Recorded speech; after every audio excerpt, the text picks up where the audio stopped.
भले ही हमारे देश में मंदिर मस्जिद के नाम पर दो धर्मों के लोगों को आपस में लड़ाने का काम राजनीति द्वारा किया जाता है, लेकिन जब विकास की और डेवलपमेंट की बात आती है तो मंदिर और मस्जिद दोनों की हालत एक जैसी ही है। दरअसल मैं बात कर रहा हूं थाने से सटे उल्लासनगर की। उल्लासनगर 1 नंबर शहार स्टेशन के पास ये ब्रिज के सामने जो आप मंदिर देख रहे हैं, आप देख सकते हैं कि मंदिर के सामने रोड पर कितने सारे गड्ढे बने हुए हैं। रोड की हालत किस तरह की हो गई है आप इन तस्वीरों से अंदाजा लगा सकते हैं।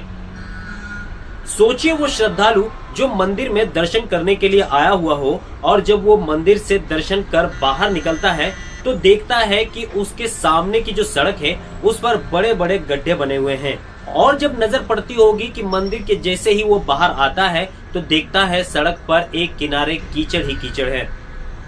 और ऐसी ही हालत पूरे उल्लासनगर में हर जगह जिस सड़क पर जाएंगे आपको बड़े बड़े गड्ढे मिल जाएंगे।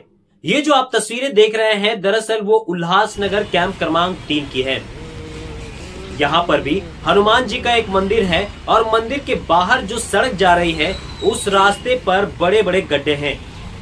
यहाँ से होकर सेंट्रल हॉस्पिटल भी जाते हैं। सोचिए वो एम्बुलेंस जो मरीजों को अस्पताल लेकर आती होगी और अस्पताल से दूसरे अस्पताल जब रेफर किया जाता होगा पेशेंट को सीरियस कंडीशन में, और जब वो एम्बुलेंस यहाँ से गुजरती होगी तो सोचिए जो अंदर मरीज है उसकी क्या हालत होती होगी।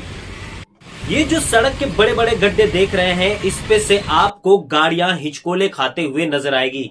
एक समय था जब सड़कें बनाई जाती थी तो वो सालों साल तक टिकी रहती थी, लेकिन अब जो सड़कें बनाई जाती है वो कुछ महीना भी नहीं चल पाती।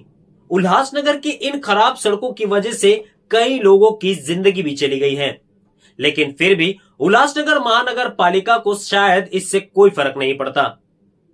और वो जनप्रतिनिधि जिनको जनता वोट देकर चुनकर लाती है कि वो विकास कार्यों को आगे बढ़ाएगी, शहर में अच्छा विकास लाएगी, लेकिन वो भी इसमें नाकाम हो जाते हैं।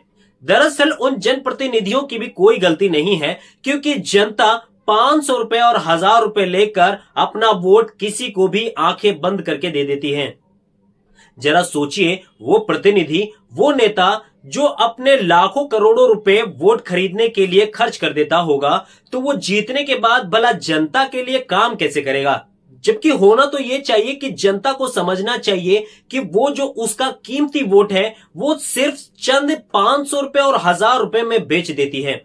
500 और 1000 रुपए में आजकल होता क्या है, सिर्फ एक दिन का खर्च।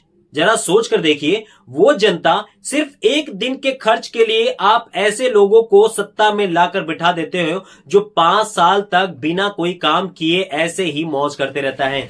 जरा सोचिए जिस नेता से आपने पैसे लिए हैं और जिस नेता ने आपको पैसे दिए हैं, भला वो जीतने के बाद काम क्यों करेगा। अब जनता को समझना होगा कि उसे सिर्फ एक दिन के लिए 500 और 1000 रुपए में खुश होना है, या फिर 5 सालों में उसे ये देखना है कि जिस प्रतिनिधि को वो वोट दे रहे हैं वो उसके लिए, डेवलपमेंट के लिए, वो उनके बच्चों के भविष्य के लिए कुछ काम करते भी हैं या नहीं। सोचिए इस गड्ढों वाली सड़कों से स्कूली बच्चे बस में जाते होंगे, सफर करते होंगे। वो इंसान जो अपने सुबह सुबह उठकर अपने काम पर जाता है, इसी सड़क से गुजरते हुए अगर कोई इस गड्ढे की वजह से कोई अनहोनी हो जाए, बड़ी दुर्घटना घट जाए और किसी मासूम की इसमें जान चली जाए, तो सोचिए ये सुन के आपको कैसा लगेगा। तो अगली बार जब आपको कोई प्रतिनिधि चुनना हो, ये जरूर सोचिएगा कि आप जिस व्यक्ति को वोट दे रहे हैं क्या वो जीतने के बाद आपके लिए, आपके शहर के लिए अच्छा काम करेगा, या फिर पूरे 5 साल तक जनता को इसी तरह से घुट घुट कर जीना पड़ेगा। मैं आजाद, आप देख रहे हैं मेरा YouTube चैनल आजाद न्यूज ऑफिशियल। जय हिंद।